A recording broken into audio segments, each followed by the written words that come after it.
আন্তর্জাতিক প্রসঙ্গ, ইরানে আবারও দানা বাঁধছে বিক্ষোভ।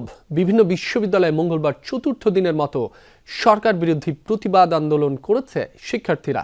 একাধিক স্থানে নিরাপত্তা বাহিনীর সাথে সহিংসতার ঘটনাও হয়েছে।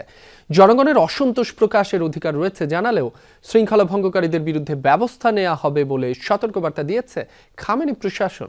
ড্রিঙ্কো এখন রিয়েল ফ্রুট পাল্প ও নাটে চেরি সহ নতুন প্যাকে নতুন স্বাদে। আবারও ক্ষোভে ফুঁসে উঠেছে ইরানের শিক্ষার্থীরা। নতুন সেমিস্টার চালু হতেই আন্দোলন স্লোগানে উত্তপ্ত বিভিন্ন ক্যাম্পাস। মঙ্গলবার তেহরানে ইউনিভার্সিটি অব সায়েন্স অ্যান্ড টেকনোলজিতে শিক্ষার্থীরা মিছিল সমাবেশ করলে তাতে বাধা দেয় আইআরজিসির বাসিজ বাহিনী। সে সময় তুমুল সংঘাতে জড়ায় দুপক্ষ। আল জাহরা বিশ্ববিদ্যালয়েও আন্দোলনকারীদের দমনে সোচ্চার ছিল বাসিজ বাহিনী। খাজা নাসের ইউনিভার্সিটি অফ টেকনোলজিতে বিক্ষোভ দমনে ছোড়া হয়েছে টিয়ার গ্যাস। ইস্পাহান বিশ্ববিদ্যালয়ে আন্দোলনকারী শিক্ষার্থীদের শনাক্তে ড্রোন উঠতে দেখা গেছে। সরকার বিরোধী প্রতিবাদ সমাবেশ যেমন চলছে, তেমনি নির্বাসিত শাহ পাহলাভির সমর্থনকারীরাও নেমেছে পথে। বিভিন্ন শিক্ষা প্রতিষ্ঠানে পাহলাভিকে ফিরিয়ে আনার দাবিতে হয়েছে বিক্ষোভ।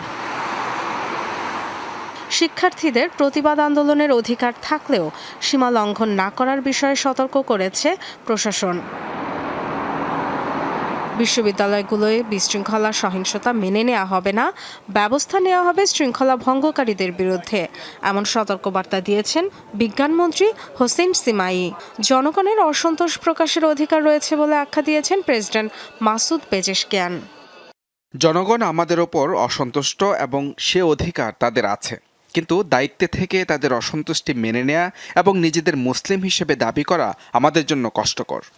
ইরানের অর্থনৈতিক দুর্দশা ঘিরে বিক্ষোভ শুরু হয় গত ডিসেম্বরে, যা চরম রূপ নেয় জানুয়ারিতে। আন্দোলন দমনে কঠোর হয় প্রশাসন, মৃত্যু হয় হাজার হাজার মানুষের। সহিংসতার পেছনে যুক্তরাষ্ট্র ও ইসরায়েলের উস্কানিকে দায়ী করে খামেনি প্রশাসন। ডরথি তাসরিন, যমুনা নিউজ।